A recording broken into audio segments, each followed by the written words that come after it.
Rim defence academy की अनुभवी team के साथ अपनी तैयारी को बेहतर बनाने के लिए अभी डाउनलोड करें प्ले स्टोर से रिम डिफेंस एकेडमी ऐप। नमस्कार, रिम डिफेंस एकेडमी के यूट्यूब चैनल पर आप सबका स्वागत करता हूं। दोस्तों, आज अपन बात करेंगे Rajasthan police sub inspector interview की तैयारी करने वाले बच्चों के लिए।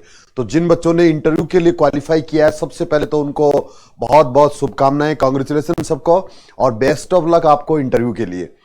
आज मैं आपको डीएएफ के बारे में कुछ आपके डाउट्स रह रहे हैं, कुछ बच्चे बार बार कमेंट कर रहे हैं, बार बार कॉल कर रहे हैं, बार बार ये चीज जानने की कोशिश कर रहे हैं कि डीएएफ को कैसे भरना है।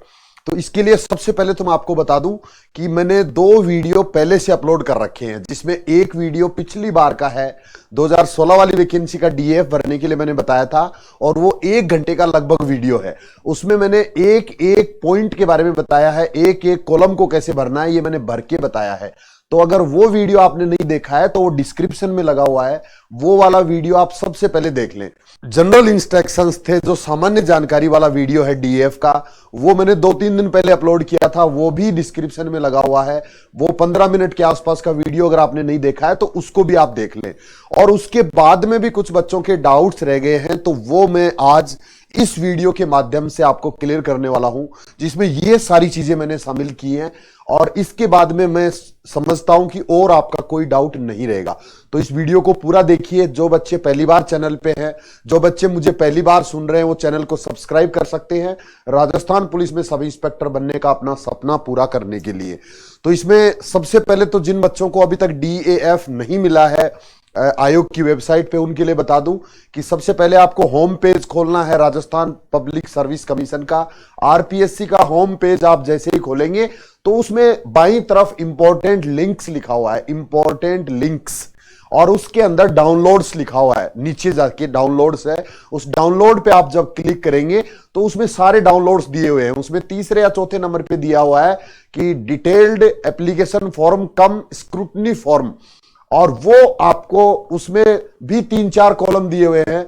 उसमें डीएएफ का कॉलम ऑफलाइन वाला आपको डाउनलोड करना है। डीएएफ डिटेल्ड एप्लीकेशन फॉर्म, और कोष्टक में लिखा हुआ है ऑफलाइन, वो आपको डाउनलोड करना है। और उसमें आपको मिलेगा कि वो 2017 का लास्ट अपडेटेड है, तो अभी लेटेस्ट कोई नहीं है, लेटेस्ट नहीं होता है इसमें। वही फॉर्म जो लगातार हर एक भर्ती में यूज होता है, वो specially Rajasthan police sub inspector के लिए डिजाइन किया गया नहीं है, वो लगातार हर एक भर्ती में भरना पड़ता है, हर वैकेंसी के लिए। तो उसी फॉर्म को आपको भी भरना है। तो सबसे पहले तो उसको डाउनलोड कर लीजिए। उसके बाद में उसको 2 प्रतियों में आपको भर के भेजना पड़ेगा। 2 प्रतियों में भरना है, और उसके बाद में दोनों के पीछे आपको एक एक फोटोकॉपी अपने डॉक्यूमेंट्स की लगानी है। कोई भी ओरिजिनल डॉक्यूमेंट आपको साथ नहीं भेजना है, चाहे कैरेक्टर सर्टिफिकेट है, चाहे कास्ट सर्टिफिकेट है, वो जिम्मेवारी आपकी खुद की होगी। तो सारी फोटोकॉपियां होंगी और वो सेल्फ अटेस्ट की हुई होंगी। दोनों के साथ आपको डॉक्यूमेंट्स की कॉपी लगानी है, दोनों फॉर्म के साथ। एक फॉर्म के ऊपर आपको पोस्टल ऑर्डर भी लगाना है 50 रुपए का, और वो बाईं तरफ उसमें एड्रेस लिखा हुआ है, सचिव राजस्थान लोक सेवा आयोग, इसके नाम से पोस्टल ऑर्डर भरना है, और इसी नाम से आपको एप्लीकेशन फॉर्म भेजना है। दोनों फॉर्म है वो एक ही लिफाफे के अंदर जाएंगे, और वो एक ही एड्रेस पे दोनों चले जाएंगे, और उसको आप रजिस्टर्ड डाक द्वारा भेज सकते हैं। ये सबसे बेस्ट ऑप्शन है। अब इसके बाद में इन चीजों पे मैं थोड़ा सा आपको बता देता हूं कि किस तरह से आपको चरित्र प्रमाण पत्र में आपको अब क्या डाउट रह रहा है। तो देखिए, चरित्र प्रमाण पत्र में कैरेक्टर सर्टिफिकेट में इसमें लिखा हुआ है कि जो एजुकेशन आपने लास्ट की है, चाहे बीए किया है, चाहे एमए किया है, चाहे बीएड किया है, चाहे कुछ भी आपने लास्ट जो एजुकेशन जहां से रेगुलर कंप्लीट की है, उस संस्था के संस्था प्रधान द्वारा जारी चरित्र प्रमाण पत्र होना चाहिए। अगर लास्ट एजुकेशन आपने प्राइवेट किया है तो उसका कोई चरित्र प्रमाण पत्र नहीं मिलता है, प्राइवेट को नहीं दिया जाता है। उसमें आपको परेशान नहीं होना है, स्कूल कॉलेज के चक्कर नहीं काटने हैं। आपने अगर ग्रेजुएशन प्राइवेट किया है तो 12वीं का लगा दीजिए, 12वीं भी अगर प्राइवेट किया है तो 10वीं का लगा दीजिए। इस तरह से आपको अंतिम जो आपने रेगुलर स्टडी जहां से किया है उसका चरित्र प्रमाण पत्र लगेगा, और वो लेटेस्ट बनाने की जरूरत भी नहीं है, अब नहीं बनाना है।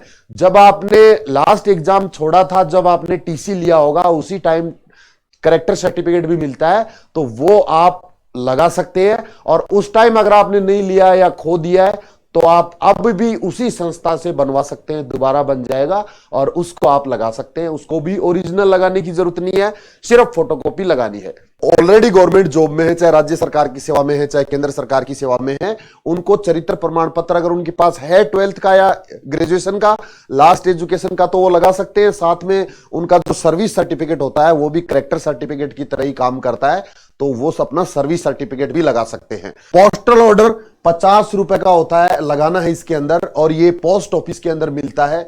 एक लंबा सा पेज होता है इस तरह का, इस तरह से मुड़ा हुआ एक लंबा पेज जैसा होगा, जिसमें एक पार्ट यहां से अलग कैंडिडेट की कॉपी होती है, उसको आपको फाड़ के अपने पास रख लेना है। ऊपर उसमें एड्रेस लिखा होता है 2, तो 2 में आगे लिखना है सचिव राजस्थान लोक सेवा आयोग अजमेर। फिर इस कोने के अंदर, एक कोने के अंदर आपको एड्रेस लिखना है, जिसमें आपको अपना पूरा नाम, फादर्स नेम, उसके नीचे पूरा अपना एड्रेस, उसमें पिन कोड सहित आपको लिख देना है, और उसको एप्लीकेशन फॉर्म के ऊपर सबसे ऊपर लगाना है, सबसे ऊपर। और उसका एक नंबर यहां नीचे लिखा होता है कोने सबसे नीचे, वो नंबर आपको फॉर्म के अंदर भरना भी है। पोस्टल ऑर्डर क्रमांक का एक कॉलम दिया हुआ है, उसमें आपको वो कॉलम भरना है। तो ये पोस्टल ऑर्डर है। और एक चीज आप और ध्यान रखिए, इस फॉर्म को आप लेट मत करिए। 3 दिन का टाइम लगभग डाक को पूरे राजस्थान से अजमेर पहुंचने में लगता है। आप 4 दिन मान के चलिए या 5 दिन मान के चलिए। 25 तारीख को पहुंचना है तो आप 20 तारीख से पहले पहले इसको रवाना कर दीजिए, रजिस्टर्ड डाक द्वारा भेज दीजिए। अगर किसी डॉक्यूमेंट के बनने में टाइम लग रहा है तो फिर आप इसको बाई हैंड 25 तारीख तक कभी भी जमा करा सकते हैं। जिस दिन आप जमा कराने के लिए जाएं, ये जरूर पता कर लें कि उस दिन कोई अवकाश तो नहीं है, क्योंकि आरपीएससी के अवकाश भी काफी होते हैं। तो आप कॉल करके पता कर सकते हो, जीएच आरएच अगर इस तरह का कोई छुट्टी है तो उस दिन आप जाएं और फिर वापस आपको लौटना पड़े। और बाई हैंड में ऐसा कुछ भी नहीं होता है, आप रजिस्टर्ड डाक द्वारा भेजेंगे तो उसकी भी आपके पास रिसिप्ट होती है, वो भी आप भेज सकते हैं। फोटोकॉपी डॉक्यूमेंट्स की आपको लगानी है, कोई भी डॉक्यूमेंट आपको ओरिजिनल नहीं लगाना है। इसके बाद एनओसी वाले कैंडिडेट्स, जिन कैंडिडेट्स को एनओसी लेना है उनके लिए मैं बता दूं कि अभी अगर आपको एनओसी डिपार्टमेंट से नहीं मिलती है तो परेशान नहीं होना है, इंटरव्यू तक आप लगा सकते हो। उसमें आप जो एप्लीकेशन आप एनओसी के लिए देते हो उसकी फोटोकॉपी लगा दीजिए, या फिर आपका जो सर्विस सर्टिफिकेट है वो लगा देंगे तो भी आपका काम चल जाएगा। और वो इसके बाद में विवाह पंजीकरण, ये भी बहुत इंपॉर्टेंट है। विवाह के लिए 2 कॉलम दिए हुए हैं। अगर आप अविवाहित हैं तो ये कॉलम आपके लिए लागू नहीं है, कुछ भी आपको करने की जरूरत नहीं है। उसके बाद में अगर आपने विवाह कर लिया है तो उस कंडीशन में आपको कोई तथ्य छुपाने की जरूरत नहीं है।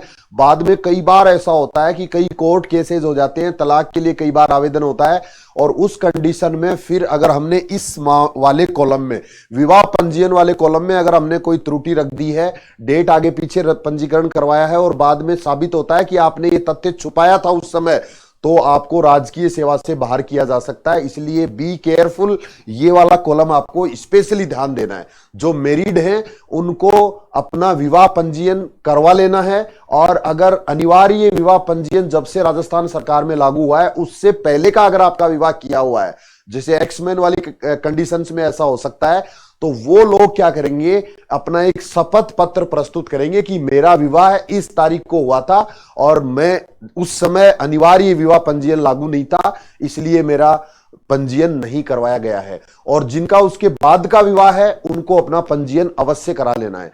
किसी सूरत में अगर आपको विवाह पंजीयन का प्रमाण पत्र अगर नहीं मिलता है तो भी आप एक अपना शपथ पत्र प्रस्तुत कर सकते हैं, और जो आपने एप्लीकेशन जितना आपने अब तक कर दिया है उसकी फोटोकॉपी लगा सकते हैं। बाद में जब इंटरव्यू आपका होगा उससे पहले तक आपके पास सर्टिफिकेट होना चाहिए। तो इस तरह से आपको ये वाला कॉलम विवाह पंजीयन वाला अवश्य अच्छी तरह से पढ़ना है, लिखना है, और उसके बाद में इसको सुनिश्चित करना है। इसके बाद में आय प्रमाण पत्र, तो आय प्रमाण पत्र ये सबके लिए लागू नहीं है, परेशान नहीं होना है। ये सिर्फ उनके लिए लागू है जो क्रीमिलियर या नॉन क्रीमिलियर वाली कैटेगरी होती है, अन्य पिछड़ा वर्ग वाली। अन्य किसी भी कैंडिडेट को आय प्रमाण पत्र की कोई जरूरत नहीं होती है।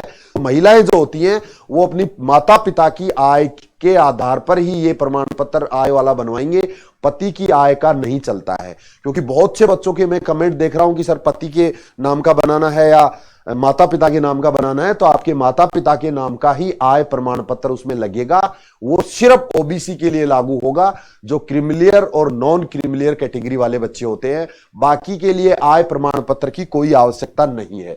इसके बाद में है कास्ट सर्टिफिकेट। तो कास्ट सर्टिफिकेट में क्या होगा कि एससी एसटी का सर्टिफिकेट है वो बार बार नहीं बनता है, लेकिन ओबीसी कैटेगरी में जो लोग आते हैं, अन्य पिछड़ा वर्ग में जो लोग आते हैं, उनका लेटेस्ट होना चाहिए, लगभग 6 महीने से ज्यादा पुराना नहीं होना चाहिए। और अगर अब नहीं बन पाता है तो भी आपको ज्यादा टेंशन नहीं लेना है, आप पुराना भी लगा सकते हो, बट जब इंटरव्यू के लिए जाएंगे उस समय आप नवीनतम साथ ले जाएंगे। और अगर अब बन जाता है तो बहुत ही अच्छी बात है। साथ में जो विवाहित कैंडिडेट्स हैं उनको क्या करना है कि अपने माता पिता के नाम का ही बनवाना है, ये भी पति के नाम का कास्ट सर्टिफिकेट नहीं चलेगा, माता पिता के नाम का कास्ट सर्टिफिकेट ही बनेगा। उसके बाद में ये जो एड्रेस वाला कॉलम है, ये जो लिफाफा जिसमें आप फॉर्म भेजेंगे राजस्थान लोक सेवा आयोग को, वो आपको चेयरमैन के नाम से नहीं भेजना है, वो आपको सचिव के नाम से भेजना है। सचिव राजस्थान लोक सेवा आयोग अजमेर, ये अगर आप एड्रेस लिखेंगे तो उससे भी आपका फॉर्म आराम से पहुंच जाएगा। तो ये थी इंपॉर्टेंट जानकारी, जो आपको डाउट्स लग रहे थे वो मैंने एक ही बार में सबको बता दिया। अब इसके बाद में भी अगर आपको कोई डाउट रहता है तो आप मुझे कमेंट करके, कॉल करके फिर से पूछ सकते हैं। डीएएफ में किसी प्रकार की काट छांट नहीं होगी, और एक उसकी कॉपी आप अपने पास कंप्लीट भरने के बाद उसकी फोटोकॉपी करा के 2 कॉपियां तो भेजी जाएंगी, और 1 कॉपी आप अपने पास भविष्य के लिए जरूर रख ले। उसकी जरूरत पड़ेगी जब आप इंटरव्यू के लिए दोबारा फॉर्म अप्लाई करेंगे, तो हमने क्या जानकारी इसमें भरी थी वही जानकारी हमें दोबारा भरनी पड़ेगी, तो वो आप 1 फोटोकॉपी संभाल के अपने पास रख सकते हैं भविष्य के लिए। और ये सारा आपको लेट नहीं करना है, ये चीज ध्यान रखना है। 25 अप्रैल लास्ट डेट है, उससे पहले पहले पहुंच जाना चाहिए। और कोई डॉक्यूमेंट्स अगर नहीं बन रहा है तो उसके लिए आपको बिल्कुल परेशान नहीं होना है। छुट्टियों की वजह से आपको ज्यादा भागदौड़ नहीं करनी है। एक एक सर्टिफिकेट के लिए मैंने समझाने की कोशिश की है, कोई ज्यादा इतना इंपॉर्टेंट सर्टिफिकेट नहीं है। ग्रेजुएशन के अंदर जो बच्चे अंतिम वर्ष के छात्र थे उस समय, वो कॉलेज से अपना एक सर्टिफिकेट लेंगे, वो इसी फॉर्म के नीचे दिया हुआ है, वो ले सकते हैं। और जिन्होंने कंप्लीट कर लिया, जिनकी डिग्री आ गई, अगर ओरिजिनल डिग्री नहीं आई है तो आपको प्रोविजनल भी साथ में लगानी पड़ेगी। मार्कशीट आप फर्स्ट ईयर सेकेंड ईयर की नहीं लगाएंगे तो भी कोई बात नहीं, फाइनल वाली में भी सारे 3 साल के अंक दिखाए हुए होते हैं, और डिग्री लगाने से भी काम चल जाता है। तो उससे भी आपको ज्यादा कोई 1 साल की अगर आपके पास मार्कशीट नहीं है तो भी परेशान नहीं होना है। और कोई भी सर्टिफिकेट इनमें से अगर आपका नहीं बनता है तो उसके लिए तो बिल्कुल परेशान नहीं होना है, आराम से आप भेज सकते हैं फॉर्म को फटाफट। और सबसे इंपॉर्टेंट चीज है कि आपको तैयारी जल्दी से जल्दी शुरू करनी है। रिम डिफेंस एकेडमी में नए बैचेज लगातार चल रहे हैं, मॉर्निंग का बैच भी है, इवनिंग का बैच भी है, तो उसमें आप यहां आके ऑफलाइन भी तैयारी कर सकते हैं। हॉस्टल फैसिलिटी है गर्ल्स एंड बॉयज दोनों के लिए, नाम मात्र की फीस में आप यहां आके तैयारी कर सकते हैं। इसके अलावा एप्लीकेशन है रिम डिफेंस एकेडमी प्ले स्टोर पे, वहां से जाके भी आप अपनी इंटरव्यू की तैयारी अच्छी बना सकते हैं। और दोस्तों बहुत इंपॉर्टेंट होगा इंटरव्यू का एक एक मार्क्स आपके लिए। पहले से चाहे आपके कितने भी अच्छे मार्क्स है, फिर भी हो सकता है कि कुछ अंकों की वजह से आपको निराश होना पड़े। कंपटीशन बहुत टफ रहेगा अभी लास्ट में, और इसमें इंपॉर्टेंट है इंटरव्यू आपका। तो इसके लिए आप YouTube के माध्यम से भी मेरे वीडियो फॉलो करके लगातार अपनी तैयारी कर सकते हो, और यहां आके भी अपनी तैयारी कर सकते हो। इससे ज्यादा अगर आपको जानना है तो कमेंट करके पूछ सकते हो, कॉल भी मेरे से बात भी कर सकते हो। कैसी लगी मेरी दी हुई जानकारी? अगर अच्छी लगी है तो लाइक करिए, शेयर करिए, कमेंट करके मुझे भी बताइए कितना फायदा आपको इस चैनल से मिल रहा है। आज के लिए इतना ही। जय हिंद, थैंक यू, धन्यवाद। रिम डिफेंस एकेडमी की अनुभवी टीम के साथ अपनी तैयारी को बेहतर बनाने के लिए अभी डाउनलोड करें प्ले स्टोर से रिम डिफेंस एकेडमी ऐप।